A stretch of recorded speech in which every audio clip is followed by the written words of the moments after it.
এখনকার যে বিষয় সংস্কারের সময় নির্বাচনের পথরেখা, আমি এই ধরনের ফ্রেমিং এর একটু একটু সামান্য দ্বিমত মানে বিনয়ের সাথে দ্বিমত করতে চাই। তার কারণ হচ্ছে যে পুরো ফ্রেমিংটা আমার কাছে অন্তত এরকম মনে হয়েছে যে ঐক্য, সংস্কার, নির্বাচন নির্বাচন হচ্ছে আমাদের উদ্দেশ্য, আর এইটার জন্য আমাদেরকে একটা ইনস্ট্রুমেন্টাল ঐক্য করতে হবে এবং সংস্কার করতে হবে, এরকম একটা ইমপ্রেশন আমরা এখান থেকে পাচ্ছি। তো এটার আমি বিরোধিতা করছি, এর মানে এই না যে আমি নির্বাচনের বিরোধিতা করছি। আমরা নির্বাচনের বিরোধিতা করি না, নির্বাচন তো অবশ্যই হতে হবে, কিন্তু সংস্কার করতে হবে নির্বাচনের জন্য, এই ধারণার আমরা একটু বিরোধিতা করি। তার কারণ হচ্ছে সংস্কারটাই এখন উদ্দেশ্য হওয়া উচিত, এবং সংস্কারটা আমরা করতে পারলে নির্বাচন উইল ইনএভিটেবলি ফলো। কিন্তু আমরা যেভাবে শুনতে পাচ্ছি আর কি বিভিন্ন রাজনৈতিক দল এবং অন্যান্য পক্ষের কাছ থেকে যে নির্বাচনের জন্য যতটুকু ন্যূনতম সংস্কার করতে হয় করে তারপর আপনারা নির্বাচন দিয়ে চলে যান, কিংবা ম্যান্ডেট কোথায়, এই ধরনের প্রশ্ন শোনা যাচ্ছে। এগুলোর সাথে আমরা একটু বিনয়ের সাথে দ্বিমত করি। তার কারণ হচ্ছে যে ম্যান্ডেটের প্রশ্নটা একটা খুব অপ্রাসঙ্গিক প্রশ্ন, আর দ্বিতীয়ত হচ্ছে সংস্কার বনাম নির্বাচন এইরকম একটা বাইনারি করাটাও অনুচিত। কারণ সংস্কার এবং নির্বাচনের মধ্যে অ্যাজ সাচ কোনো ধরনের বিরোধিতা নাই। নির্বাচন এটা হতেই হবে। বাংলাদেশে নির্বাচনী ব্যবস্থা ছিল, সেটা শেখ হাসিনার আওয়ামী লীগ সরকার এটাকে ধ্বংস করেছে, কিন্তু আবারও নির্বাচন হবে।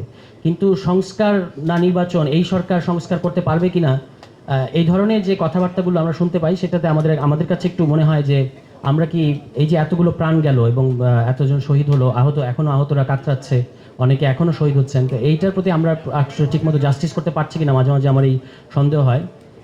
সংস্কার এবং নির্বাচনের মধ্যে মানে এই সংস্কারটা নির্বাচন, যারা বলছেন যে এই সরকারের ম্যান্ডেট কোথায়, আমি প্রশ্ন করতে চাই বা বিনয়ের সাথে তাদের কাছে জানতে চাই যে নির্বাচিত সরকারের কাছে, যেমন সংবিধান সংস্কার একটা বড় ইস্যু, নির্বাচিত সরকারের কাছে সংসদে যারা যাবেন তাদের কাছে কি সংবিধান পরিবর্তন করার ম্যান্ডেট থাকে? আমি যতটুকু বুঝি ততটুকু তাদের কাছে থাকা উচিত না, বরং একটা সংবিধান পরিবর্তন করার পরে সেই সংবিধানের অধীনেই সংসদ নির্বাচন হওয়ার কথা। সেজন্য আমরা জাতীয় নাগরিক কমিটির পক্ষ থেকে বলেছি যে এই সামনের আগামী যে নির্বাচন তো হতেই হবে, এবং প্রধান উপদেষ্টার কথার মধ্য থেকে একটা ডেডলাইন পাওয়া গেছে যে সর্বোচ্চ সেটা 26শে জুন মাসের মধ্যে হতে পারে।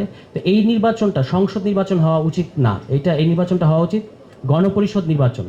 এই গণপরিষদ নির্বাচনের মধ্যে দিয়ে আমরা সংবিধানে যে সমস্ত প্রস্তাব আসছে, আমরাও সেখানে প্রস্তাব রেখেছি, অন্যান্য অংশীজনরাও প্রস্তাব রেখেছেন।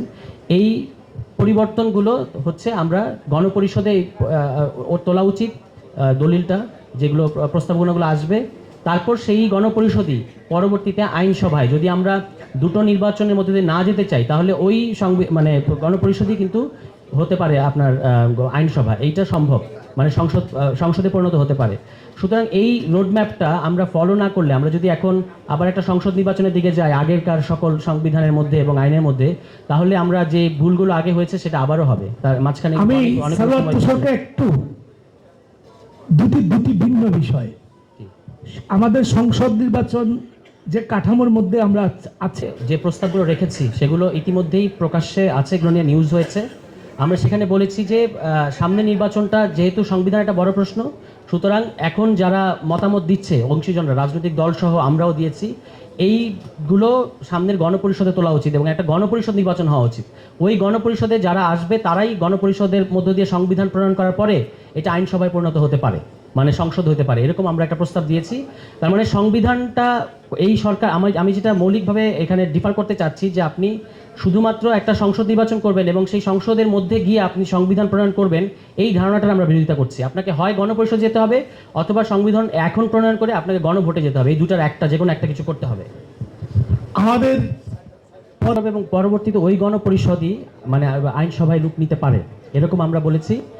এখন প্রশ্নটা হচ্ছে যে এই ম্যান্ডেটের প্রশ্নটা খুব আমি মনে করি যে অনুচিত প্রশ্ন।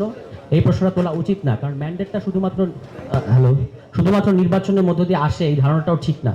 কারণ আপনি নির্বাচনের মধ্য দিয়ে 35%-এর বেশি বা 38%-এর বেশি ভোট পায় বাংলাদেশের রাজনৈতিক দলগুলো, এরকম কোনো ইতিহাস নাই, বা 40% সর্বোচ্চ। কিন্তু যখন আমরা বাংলাদেশের জনগণ মিলে একটা অভ্যুত্থান করলো এবং সেই অভ্যুত্থানের পরে এই সরকার নিয়ে আমাদের অনেক প্রশ্ন আছে, তার অনেক মানে কি বলে অনেক ঘাটতি আছে, কিন্তু তারপরেও এই সরকারকে আমরা সবাই সমর্থন করছি আমাদের বৃহত্তর স্বার্থের কারণে। সুতরাং তাকে ম্যান্ডেটের প্রশ্ন বলে যে অনির্বাচিত সরকার, এগুলো বলে হচ্ছে এক ধরনের বিভ্রান্তি তৈরি করা হচ্ছে। আমরা মনে করি যে ম্যান্ডেট নিয়ে কোনো সংকট নাই, নির্বাচন হতে হবে এবং 2 বছরের মধ্যে এই এখন মাত্র 4 মাস গেছে, 2 বছরের মধ্যে একটা নির্বাচনের রোডম্যাপ পাওয়া গেছে। এখনো যদি আমরা বলি যে, যেমন ধরা যাক বলা হচ্ছে যে 5 অগস্টের মতো আরেকটা মানে নির্বাচনের দাবিতে আরেকটা আন্দোলন করতে হবে, তার মানে আমরা কি বলতে চাচ্ছি যে এখন আমরা 5 অগস্টের আগে যে ধরনের রাজনৈতিক পরিস্থিতি ছিল বাংলাদেশে, সেই ধরনের পরিস্থিতির মধ্যে আছি? তাহলে আমাদের 5 অগস্টের মতো আন্দোলন করতে হবে? এই ধরনের বক্তব্য আমরা মনে করি যে অনুচিত, দেওয়া উচিত না। বরং এই সরকারকে শুধু এই সরকারের দায়িত্ব নেই, ঐক্যটা শুধুমাত্র সরকারের একটা উদ্যোগ হতে হবে এরকম না, আমাদের সবারই দায়িত্ব আছে বাংলাদেশ নিয়ে। গতকালকে সম্ভবত কোনো একজন আলোচক বলেছেন, আমার এই মুহূর্তে মনে নাই, তিনি বলেছেন যে বাংলাদেশের প্রশ্নে ঐক্য লাগবে, শুধুমাত্র নির্বাচন প্রশ্ন ঐক্য না, বাংলাদেশের প্রশ্ন ঐক্য দরকার। এইখানে আমরা দেখতে পাচ্ছি যে আমরা পরস্পরের বিরুদ্ধে এক ধরনের আমাদের ভুল বোঝাবুঝি তৈরি হচ্ছে। এখান থেকে বের হয়ে আসার জন্য যে রোডম্যাপটা প্রধান উপদেষ্টার কথার মধ্যে পাওয়া গেছে যে আগামী ডিসেম্বর, কিংবা উনি বলেছেন যে যদি ঐক্যমত তৈরি করা যায়, ঐক্যমত তৈরি করা যাবে না কেন এটা আমি বুঝতে পারি না, ঐক্যমত তৈরি করা যায় তাহলে জুনের মধ্যে নির্বাচন হবে 26-এর। সুতরাং নির্বাচনে একটা ডেডলাইন পাওয়া গেছে, নির্বাচনে কোনো ডেডলাইন পাওয়া যাচ্ছে না, বা নির্বাচন এই সরকার দিতে চাচ্ছে না, দেরি করছে না, এবং বিরাজনীতিকরণের একটা ষড়যন্ত্র চলছে, এই ধরনের কথাবার্তা রাজনৈতিক রেটরিক। কিন্তু আমি আপনাকে আরেকটা প্রশ্ন করব, তারপরে আপনি এই সংবিধানকে প্রাধান্য দেওয়ার আর কোনো সুযোগ নাই। এই অভ্যুত্থানের মধ্য দিয়ে এই সংবিধান ইতিমধ্যেই বাতিল হয়ে গেছে, কিন্তু বাংলাদেশে সাংবিধানিক ধারাবাহিকতা নামক একটা অদ্ভুত ধারণা প্রচার করা হয় যে সংবিধান না থাকলে আমরা একেবারে একটা ভয়ঙ্কর নৈরাজ্যের মধ্যে পড়ে যাব ইত্যাদি বলা হয়। এইটা নিয়ে অনেক কথা বলা যাবে, কিন্তু এখন যেহেতু সময় নাই, সংবিধান এখন আমরা মানে একটা ডেড জিনিসকে আসলে একরকম মানে কি বলবো কোমায় রেখেছি, ধরে রেখেছি, এই অর্থে সংবিধান আছে।